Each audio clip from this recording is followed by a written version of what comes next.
Bem, vocês sabem, aqui a gente tem um quadro que sempre é muito esperado.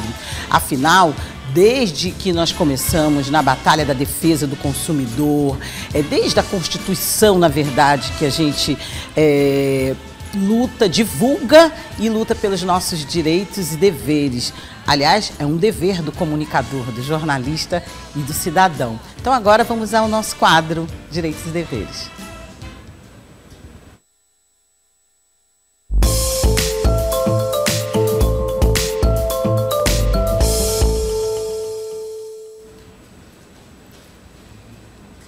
E hoje eu estou aqui ao meu lado com o advogado Carlos Germano. Nós vamos falar sobre uma discussão no Congresso bem polêmica. A proposta é de fim da legalidade do casamento homoafetivo no Brasil. Bom dia. Olá, bom dia. Seja bem-vindo. Muito obrigada. Bom, essa é uma questão bem polêmica há muito tempo, antes mesmo dessa proposta, né? Isso mesmo. Quando ela foi aprovada, já teve uma discussão muito longa do casamento homoafetivo, por questões culturais, religiosas e políticas, né? E agora vem à tona novamente, depois da gente já ver os casamentos, né, entre homens, entre mulheres, entre vários gêneros. Agora vem essa proposta que a gente chama de mais conservadora, vamos dizer assim, em que alguns consideram retrocesso. O senhor pode já nos explicar e fazer um breve histórico sobre essa lei, sobre esse direito, por favor? E, de fato, é um retrocesso para a sociedade brasileira.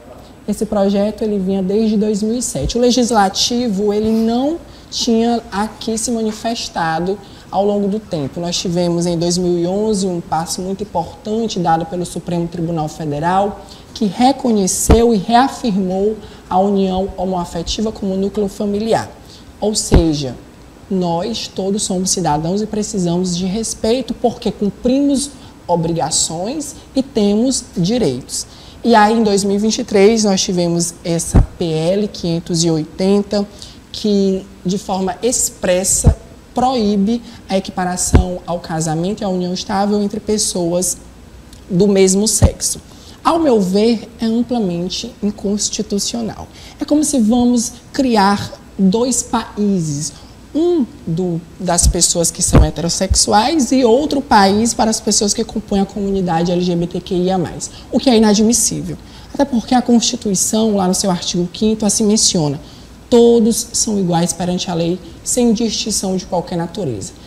Eu costumo afirmar que a Bíblia do Brasil é a Constituição de 1988. Isto reafirma o Estado Democrático de Direito. Então, desde 2007, do então deputado, ele já tinha proposto ali a regulamentação do casamento homoafetivo, da união estável, o que vinha sendo barrado pelo Congresso. E somente agora em 2023, essa PL 580, cujo relator é um deputado federal do PL, que menciona que, de fato, não pode equiparar, que pessoas do mesmo sexo não procriam. É um dos argumentos dele, que foi aprovado na Comissão de Previdência, Assistência e Proteção à Família. É uma comissão que discutiu 12 votos a favor contra 5, e esse projeto ele vai continuar ali com sua tramitação em outras 2 comissões na Câmara dos Deputados.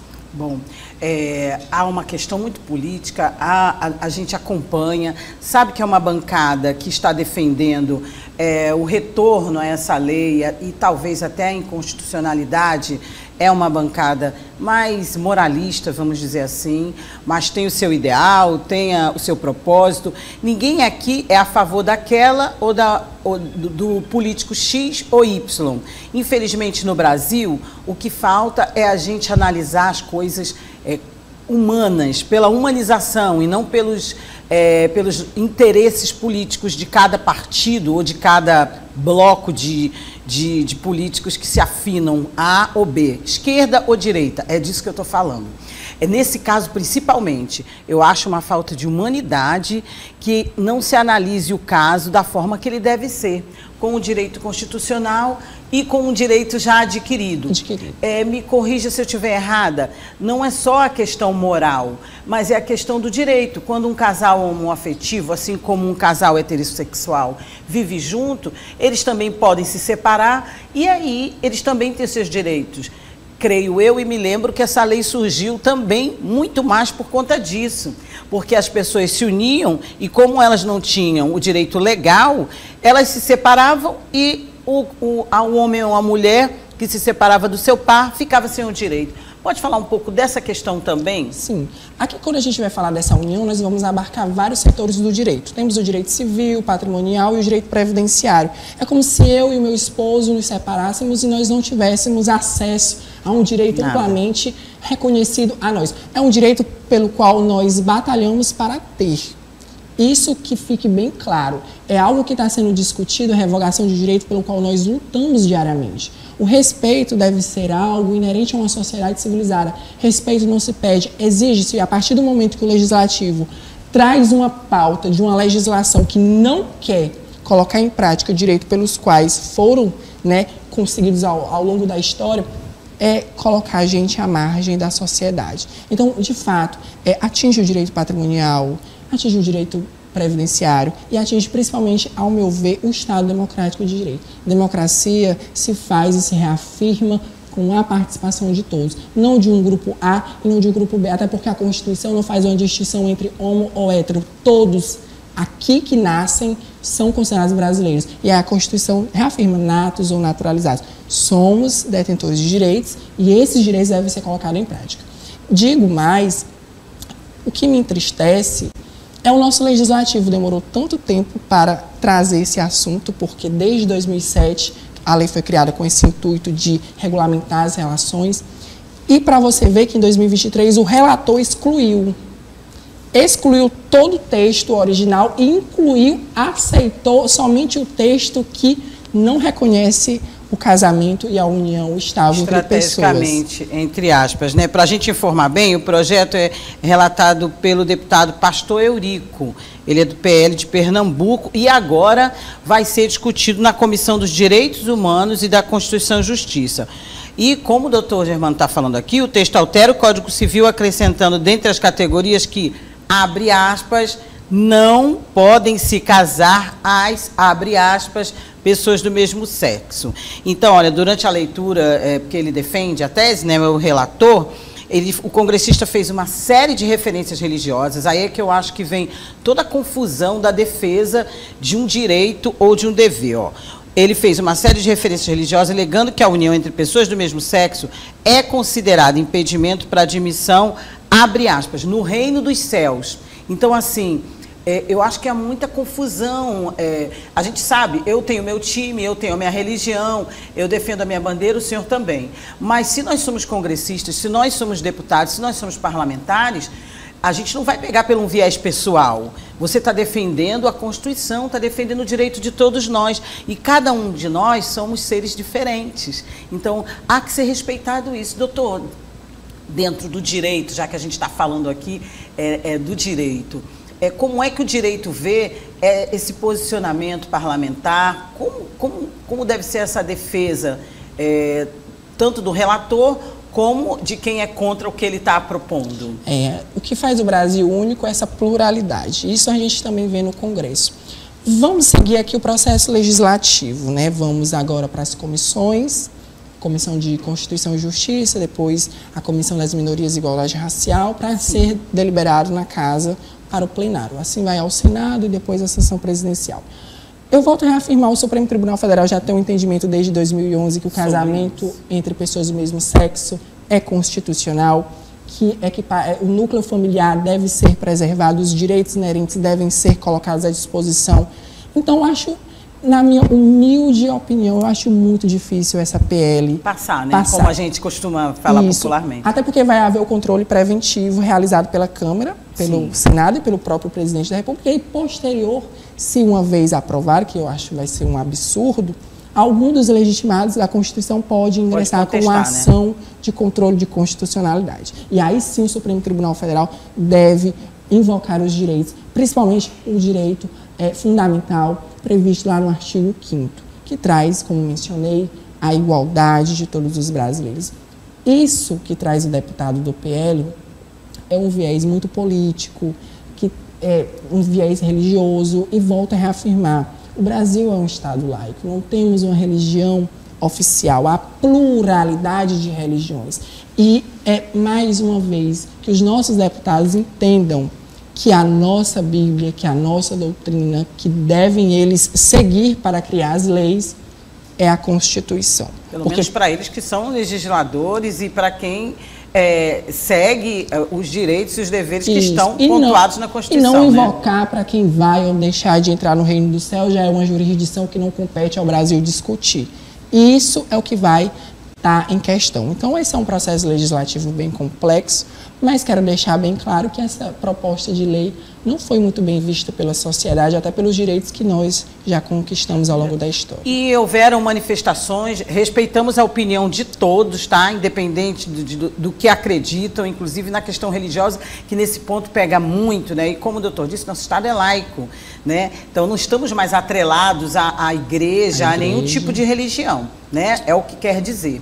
Agora sim, tiveram manifestações, inclusive de casais homoafetivos na frente do Congresso, fazendo manifestações com as suas bandeiras, se beijando, enfim. Essa discussão é viável, doutor, a manifestação também, né? Mas vamos agora para quem ainda pensa no direito que nós temos hoje, no direito como ele veio. O que hoje o casal homoafetivo, sendo mais clara, tem direito? Hoje o casal homoafetivo, ele é equiparado ao núcleo familiar, vai ter todos os direitos inerentes ao casal entre homem e mulher. Sim. E aí você vai ter essa evolução ao longo da história, o Supremo, né, reafirmou o que quer ser retirado com esse projeto de lei, esses direitos civis, direitos esses conquistados, patrimonial. É como se separou a herança, o patrimônio vai ficar para quem? Não, a partir do momento que eu não reconheço meu companheiro como o meu cônjuge, eu tiro ele da linha sucessória para ter direito ao meu patrimônio que eu deixei. Ou uma pensão por morte, um direito previdenciário. Então, hoje, eles possuem esses direitos, nós possuímos esses direitos como um todo, que querem ser revogados. E há uma visão muito preconceituosa. Querem nos marginalizar. Hoje o Congresso Nacional teve uma evolução, ainda que mínima, mas muito importante, de duas deputadas, a Duda e a Érica, que têm levantado pautas importantes e que têm incomodado a ala muito conservadora. E é o que eu faço a pergunta. Se você entrar hoje em um fórum civil, em um fórum criminal, tanto da Justiça como estadual e federal, você vê alguma travesti como juíza, como promotora, uma transexual como juíza, promotora, não se vê, porque a elas não é dado o direito à dignidade, e a dignidade se faz com o acesso a todos os direitos. Então essa é uma visão ainda muito precária, uma visão ainda muito ultrapassada com essa proposta de lei, e tem uma parte do dispositivo legal que diz que protege as instituições religiosas de eventuais responsabilidades, caso elas não queiram ali realizar as cerimônias, o que é uma visão já vista pelo Supremo Tribunal Federal como discriminatória. E nem nos fizeram as perguntas se nós queremos casar dentro da igreja. Até porque se for eu particularmente não quero casar numa igreja, quero casar num terreiro com uma festa muito bonita, porque não há esse diálogo. Precisa conversar com a sociedade. As pessoas precisam dizer o que elas querem, o que elas querem, não 12 deputados impor o que eles acham nas suas ideologias, nas suas convicções, e empurrar a goela abaixo da sociedade, achando que nós vamos com um pacto, achando que o Estado Democrático de Direito, posterior a 2022, não ficou mais fortalecido. Então, isso é uma visão que muito me entristece, mas nós estamos aqui, de olho. A OAB está de olho, já tem, a OAB Nacional tem feito, sim, através da comissão, ações positivas contrárias a essa...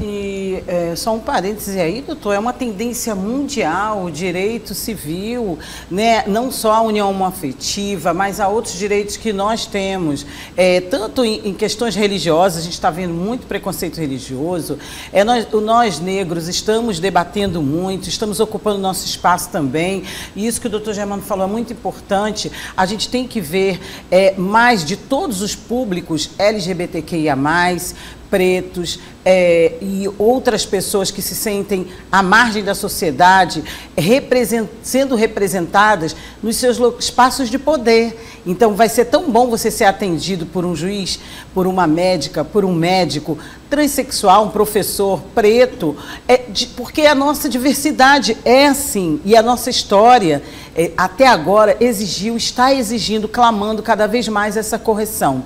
No Brasil, principalmente, porque aqui tudo, infelizmente, está se desenlaçando depois de mais de 100 anos. Bom, eu conversaria aqui o programa inteiro desse assunto, mas nós temos realmente agora que agradecer a sua presença. Eu que agradeço. Agradecer tantas boas informações, deixando todo mundo bem aberto à discussão. O doutor Germano, Carlos Germano, ele é especialista em mentoria para educação técnica e profissional. Muito obrigada mais uma vez e um bom dia. E tenho certeza que a Vanusa ainda vai lhe convidar mais vezes para a gente esclarecer ainda mais sobre outros pontos também aqui no nosso quadro. Muito obrigada. Eu que agradeço esse espaço de visibilidade muito importante para a sociedade e estamos à disposição. Olha aí, gente, é sempre bom que a gente tenha essa conversa e que você possa, através da conversa, se você já tem uma opinião, você poder fazer a sua análise e se posicionar. Nós todos devemos nos posicionar. É um direito seu e nosso, né? Analisar, pensar dentro do que você acha que é correto e tomar a sua decisão. Agora, o que é constitucional, o que é lei, a gente também está aqui para esclarecer que você não pode burlar a lei, ninguém pode burlar a lei, ainda mais a Constituição Federal, conquistada a duras penas. Bom, vamos lá então encerrar aqui o nosso quadro, né? E daqui a pouquinho a gente volta com mais informação para você.